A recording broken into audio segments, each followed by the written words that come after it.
Reef. I give the call to the honourable member for Capricornia. Thank you, Deputy Speaker. I move the motion relating to the Great Barrier Reef in the terms in which it appears on the notice paper. The member for Capricornia has the call. Thank you, Deputy Speaker.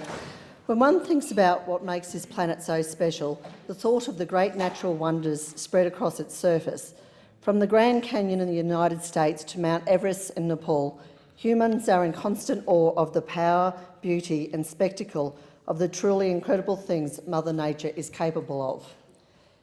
In 1997, American news service CNN compiled its list of the 7 natural wonders of the world. 7.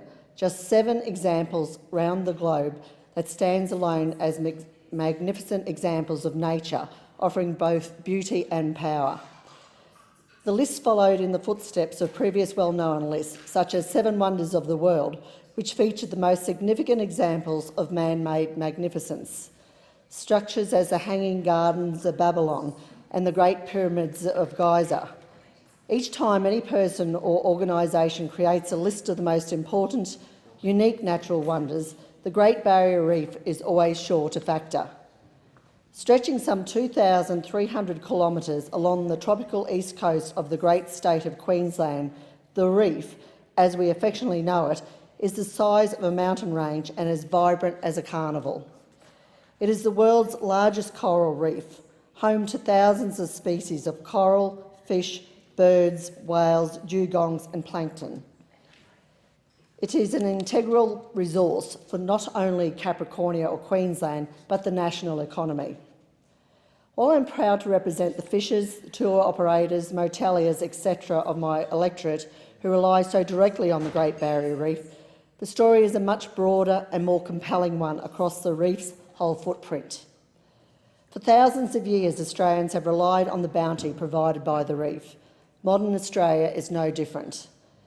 A 2017 report conducted by Deloitte Australia placed the value of the Great Barrier Reef as a not to be sneezed at $6.4 billion and estimated its effect on the workforce to be in the value of 64,000 direct and indirect jobs. These are huge figures and figures that must not be ignored, and I'm pleased to know that they are not being ignored by this coalition government. This is a government that, unlike those opposite when they were in power, identifies issues and deals with them in a pragmatic manner. We don't just get sad and signal our virtue, we get in and address the real issues. Among the reef's greatest identified threats are runoff pollution and the crown of thorns starfish. The recent announcement of $500 million towards addressing these threats was met with open arms recently by 2 groups in my local community, tourism operators and farmers. The latter may surprise you, but it is our farmers and graziers who have made huge inroads into addressing runoff. Since the Howard government's reef package well over a decade ago, Natural Resource Organisation and landholders have been working together to lighten the impact on the reef.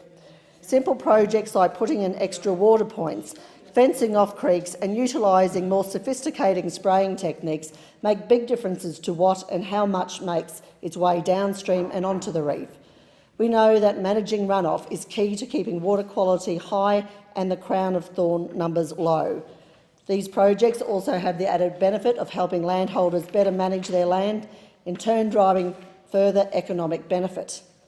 Increasing ground cover means not only less dirt runs away, it means more moisture is held within the soil, grass can grow more quickly and more stock can feed from the same area.